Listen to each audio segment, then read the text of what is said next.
Hello hi friends, welcome to my world my kitchen. ఈరోజు మా ఇంట్లో రెసిపీ వచ్చేసి ఏం చేశానో ఏం చేయాలో ఏం చేయబోతున్నాననే విషయం నాకే తెలియదండి.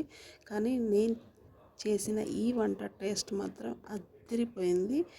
ఏం చేశాను అనే విషయాన్ని అయితే ఈరోజు నేను మీకు క్లియర్గా చూపిస్తాను. అది కూడా కూరగాయలు ఏం లేవండి ఇంట్లో. సో మిగిలిపోయినాయి 2-3 టమాటాలు అయితే మిగిలిపోయినాయి. వీటితోటి ఏదో ఒకటి పాపకి బాక్స్ అయితే ప్రిపేర్ చేయాలి.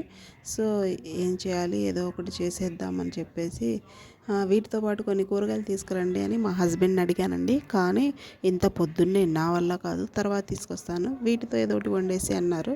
సో ఏదో ఒకటి చేయాలి కదా, కానీ అది కూడా టేస్టీగా చేద్దామని చెప్పేసి ఈ 2-3 టమాటాలని నేను ఇలా కట్ చేసి కొన్ని పక్కన పెట్టేసుకొని మరికొన్నిటిని మిక్సీ పట్టేసుకున్నానండి. ఆ తర్వాత పొయ్యి మీద ప్యాన్ పెట్టేసి ఇందులో ఒక 2-3 స్పూన్స్ ఆయిల్ వేసుకున్నాను. ఆయిల్ హీట్ అయిన తర్వాత ఇందులో మనం హోల్ బిర్యానీ మసాలాలండి, చెక్క, లవంగ, ఇలాచి, దాల్చిన, ఇంకా ఉంటే బిర్యానీ ఆకు, షాజీరా అన్నీ వేసేసుకొని కొంచెం ఫ్రై అయిన తర్వాత ఇందులో ముందుగా మనం సన్నగా తరిగి పెట్టుకున్న ఉల్లిగడ్డ ముక్కలను కూడా వేసుకోవాలి.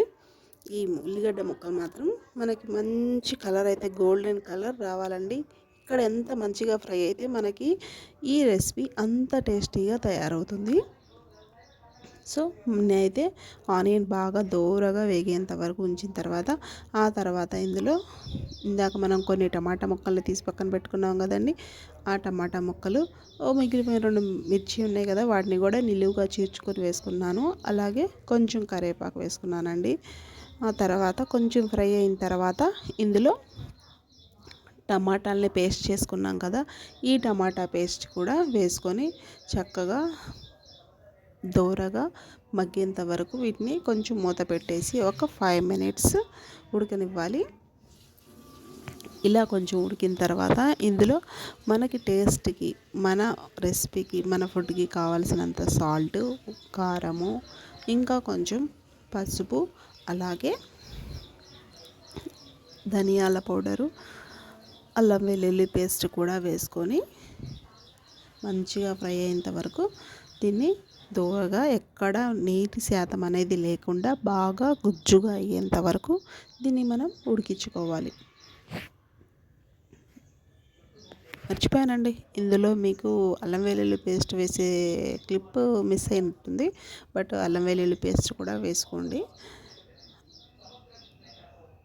ఇదంతా మనకి ఎక్కడ నీరు అనేది లేకుండా గుజ్జుగా ఉడకాలి. ఉడికిన తర్వాత అన్నం అయితే ఉడికించి పెట్టుకున్నాం కదండి, ఈ కొంచెం అన్నాన్ని నేను ఇలా వేసుకుంటున్నాను. లేదా మీకు నైట్ మిగిలిపోయిన అన్నం కూడా ఉంటుంది కదా, దాన్ని కూడా మనం వేసుకొని ఇలా మంచిగా రెడీ చేసేసుకోవచ్చు. ఇప్పుడు ఇదంతా మనకి అన్నం అంతా కలిసేలాగా బాగా మిక్స్ చేసుకోవాలి. చూడండి, మనకి కూరగాయలు లేనప్పుడు ఇలా సింపుల్గా ఉన్న వాటితోనే ఇలా ఫుడ్ని కూడా మనం ప్రిపేర్ చేసుకోవచ్చు. చూడండి ఎంత చక్కగా టేస్టీగా రెసిపీ అయితే రెడీ అయిపోయిందో. అర్థమైందా? ఈరోజు నేనేం చేశాను, టమాటా రైస్ అండి. వీడియో కానీ నచ్చిందా? లైక్ చేయండి, షేర్ చేయండి, సబ్స్క్రైబ్ చేసుకోండి.